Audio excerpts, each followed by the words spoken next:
Deshaun was asked, how's he doing? He said, quote, just, not that one, the one from Zach Jackson. You take it, Steve. Just rehabbing. I'll be back as soon as I possibly can. He was asked, did you rush it last week? He said, I don't know. Hope to play again as soon as possible. Just have to go through the process again. Get it as strong as possible. We will continue to search and dive through Twitter to find the most recent up-to-date quotes from Deshaun Watson here. But there's another one here coming from Zach. Hold on. We're going to get some live reaction here. But let's react to what Deshaun's saying. And you can take it, He also Steve. said he may have rushed back. I'm sorry if you didn't say that. You said that, and I'm repeating. Watson, why would I want to play? I just worked my ass off for 2 years to get back. Says he may have rushed back. I wasn't 100% last week. I thought I was. I wasn't ready. Some more of the quotes. The concern was the shoulder from the jump. I didn't know about the concussion test until the second time in the medical tent. I wanted to go back in, but it was a team decision. Was he ever in protocol, though? He was not in the concussion protocol. Yeah, because afterwards, Stefanski was pretty clear. He was cleared to play. It was my decision. This from Tom Withers. Watson said he isn't sure if he suffered a setback by playing last week, but he did acknowledge it wasn't right. Yeah, well, we could see that. This is what I'm talking about here, man. Like when you say we talked about well, every player gets to decide that. No, they're not. Once again, the messaging is off. First and foremost, the coach needs to just come out and say, look, Deshaun Watson, we putting him on a 4-game. You know what? It's better for him to be sitting there 1 week completely healthy and not playing, so he knows exactly. Err on the side of caution. Yeah. 4 weeks. They should have done it Which, already. by the way, guys, when we were saying what percentage does he have to be, I was steadfast on the 100% because 100. that's what the surgeon was, that's what people were saying. If he rushes back with this injury, you have a higher likelihood of suffering a complete tear. And a setback. Now he's had a setback. Now the year's over. Yeah, like get him healthy for the second half of the season. Let's try to scrap our way through the next couple of games with defense and a run game and get him back healthy for the second half of the season. And that's when you want to be playing your best football anyhow. You say, this is how easy this will be today. Stefanski comes out and say, listen, Deshaun's rehabbing. We're going to put him on IR for 4 games. What we're going to do. You can't retro that because he played last week, right? So he's going There's no retro. So if he goes, I thought not there like was. baseball, He'll go on the IR for 4 games. We're going to set him there. We're going to also go out and look for another quarterback to come in here. I'd be happy with that. I'd be happy with that. The tricky thing is, and whether you like this or not, it's the reality. The quarterbacks have a lot to say. I thought Joe Burrow should have gone. Watching him the first 4 weeks, like Joe Burrow finally looked healthy to me the last 2 games. Yeah. Watching him, I was like, they should have put him on IR to start the season. Right. He should have missed the 4 games. But Joe Burrow's like, I want to gut it out. So if the quarterback's saying, I want to gut it out and push through, yeah, there's part of you that's like, well, I'm the adult. I got to stop him. But these guys want to play, G. That factors in. Jay Gruden even said, I don't know if he said it to Mike off the air or whatever. He's like, man, if a quarterback wants to play, it's kind of hard to say no. Well, and it's not, let's not make that seem like the Browns are the only team that does it. Now, I agree they botched the situation, and I agree that they probably should have put him on IR. But a lot of teams fall to the pressure of the quarterback wanting to play even if he's not ready. And a lot of those coaches end up getting replaced. When you're the head coach. Stefanski might too. If you're the coach, it's on you. I'm the leader. I'm the leader of the ship. Yeah. So if I feel like you hurting yourself or harming, it's just like being a parent. Like so your kid may want to go to school. He may want to go because it's a field trip, but he's sick. You're like, listen, nah, bro, you ain't been to school all week. You got a fever. I'm sorry, bud. You can't go. Yeah, there does have to be an adult. And what makes this situation so tricky is it ended a quarterback who, prior to that point, the fan base and really the National Football League observers felt like, wow, the Browns finally got it right at quarterback. Mm-hmm. They finally got their guy. They win 11 games. They win a playoff game on the road against their biggest rival. They put the Kansas City Chiefs damn near on the brink of elimination. And you blink, and 3 games later, it all starts to come unraveled. It click, flip. People flipped on you. Locker room don't like it. You're losing games. All they had to do was put him. They could have put Baker on IR. They could have put this guy on IR. And by the way, why did they have the Browns went from having Case Keenum making the most money as a backup quarterback to Jacoby Brissett, who they loved and admired, and we felt he was a great locker room guy and people loved. And you stripped the importance of a backup quarterback and then moved all the way to a rookie who had never played, clearly. After this, Deshaun Watson has some different when you're things. paying a quarterback, most of the teams that are paying starting quarterbacks a lot of money do not have a high-paid backup. That's the true. reality. I mean, now, you can't. Watson's being asked about the Brady Quinn stuff, and he's saying don't listen to it and stuff. I do have to be fair about something. I killed Baker for being having rabbit ears, and I got to be critical of Deshaun Watson a little bit. I agree. Well, you're going to bring up the quote. Let me just show it so everyone Go sees. ahead. I'm sure you're referring to the same thing. But he said he sees everything. Why would anybody listen to that stuff if it ain't coming from me? All the other is BS. He also went on to say that the national media members don't know me, don't listen to anything they say about me. Yeah, but the fact that he says he sees everything. I said it about Baker. I'll say it about any professional athlete. I'll say it about us. When you're in this situation, you cannot have thin skin and rabbit ears. You can't. Because if you go out and try to find what people are saying about you, the famous quote is, you can please some of the people all of the time and all of the people some of the time, but you can never please all of the people all of the time. Right.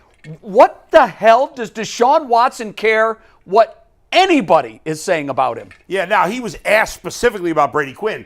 I so know, I don't but care he about said, that I part. see But everything. he said, I see everything. Plus, I just noticed yesterday he blocked me on Twitter. Like, why is he blocking me How for? do you even know that? Because I put out a tweet about Brady Quinn being a hypocrite, and I referenced the thing he said about Zach Wilson last year. And in it, I tagged Deshaun. I did tag Brady Quinn, I tagged Deshaun, and I tagged Quincy Avery. And when I tried to tag Deshaun, or when I had to I couldn't remember what his Twitter handle was offhand. Yeah. So when I looked it up, it said I was blocked. And I was like, I mean, I haven't been very critical, but and I certainly have defended him in a lot of ways in terms of the off the field stuff. And you've been a lot more of his supporter than I have. I don't know. Maybe I'm blocked too. I don't look. Like this, where we start blocking people on Twitter and the media locally, that just seems so lame. And it means you're worried about that stuff too much. I'd be okay with blocks, but when you respond to it, you enter the fray. You come down to their level. I noticed, we talked about this on the show yesterday, Quincy, who is at Deshaun's level in his field. Right. The stable of guys that trust him with their career. This dude is accomplished. He's made it. What the hell does he care what Brady Quinn is saying about one of his guys? When you respond to it, to me, you're feeding the troll. That's true. And you're inviting more of it. Because, by the way, when everybody else sees that you respond to one of the critics, they get their chest puffed up. I've seen it happen. Yeah. Hey, he blocked me. It's like a badge of honor. Or he responded to me. Like, when you do that, you tell all the other trolls, and there are millions, that even though you've got 25 followers, and even though I can't find your show on TV, internet, radio, or anywhere, now you're saying to them, you matter because you respond to them. Like Bernie Kosar, you matter. You matter. Like, for me, Deshaun needs to just literally, and I know that and I didn't want to be, I'm not taking it as pride that he blocked me. No, I know you're not. You're kind of flummoxed by the whole thing. I don't understand. If you're Deshaun Watson, here's your concern. Number one is being a great football player. Number two is being a great football player.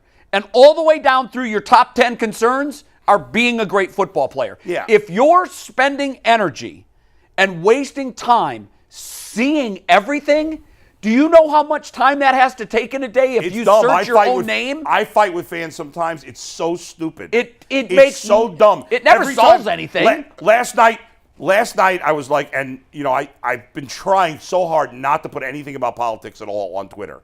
because it just leads to aggravation. Last night, I'm like to my wife, I want to tweet about the Speaker of the House. I want to tweet about the Speaker of the House. She's like, don't do it. It's not going to get you anywhere. Listen to your wife. She knows and I was what like, she's you're talking right. You're right. Because, Bull, what's going to happen? Do you think that people on the other side are going to say, change wow, minds. you know what, Bull? You're right. I never thought about There's that. no point. You're right. She's You're right. not going to talk me out of being a diehard Browns fan. Yeah. I've had people try to do it.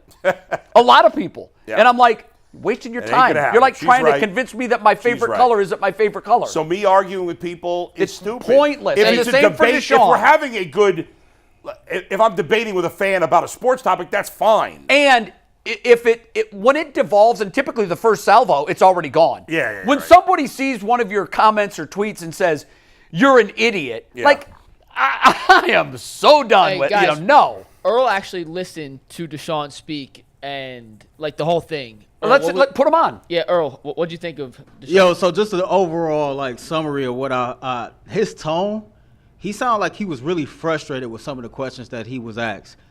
Somebody asked him, there's been speculation that you might not even want to play for the Browns. And you could just tell by his tone he was kind of pissed off by that. Who asked that He question? was asked, I'm would going to go ask back that? and listen. I'm going to go back and listen. But he was also asked about, him not speaking to the media last week and him not speaking yesterday. I know we allude a lot here about him speaking on Wednesdays. And he literally said, man, no shade at y'all. But, like, it was never no set date when I was in Houston when I spoke to the media. And I guess it's a big deal to y'all here that I speak on Wednesdays. I just don't. I can see that. I don't. But why is he getting aggravated by those questions? Well, I think in general, he's irritated in general. Yeah. And do you know how when you're in a bad mood, everything that ticks you comes off. at you looks like shit? You're like, no. Yeah. Everything, Right. when you're in a great mood, everything tastes better. Yeah. All the jokes are funnier. Your highs are higher. I get it. I understand his frustration. This guy wants to be on the football field, particularly because, as we talked about, he's coming off his one good game. He wants to prove that this wasn't a fluke. This is now who I am. And he wants to prove that so badly, he was willing to go out there and try it when he knew he wasn't ready. So when somebody asks you a dumbass question like that, and it's dumb, people hide behind the fact that they journalists and they need to ask it because the fans want to know. No, you want to know. You ain't asking that question on behalf of fans. You have an autonomous notepad of what you want to write. If I'm a player and I went through all the allegations, I went through off season. Yeah. Now I'm hurt. I come back. Hi, how are you? I hurt my. I hurt. Good, Aditi, thanks. I hurt my arm again. Right. I have a setback. I should have been staying out chilling. And you asked me. Yeah, now you're angry. You. Some people say you don't even want to play in Cleveland. What kind of dumbass question is that? And here's why it's really a dumb question. That's dumb as hell. Florio speculated about it in Sure. his article. Yeah. And that's why it got brought up. And so, but here's why it's really dumb. He's here, and he's not going anywhere. He's not tradable right now. Right. There isn't a team in the NFL that would take on that contract right now. No one would. But asking a question about, like, see, if you put the question as, and I don't know how the questions were asked, but if you put the question as, hey, there have been, when you ask, well, there's former players, including 2 former Browns, saying you should be on the field right now, what's your response to that? And That's a reasonable question. that would be fine. That would be a reasonable question. Sometimes you say, you can't ask this question. Are things good between you and the Browns? Right. Yeah. Here's what you ask. How would you characterize your relationship right now with the Browns? Yeah. Now you're going to get some telling. He's got to create his own adverbs and adjectives, and he's got to put it together instead of saying, yes, things are good.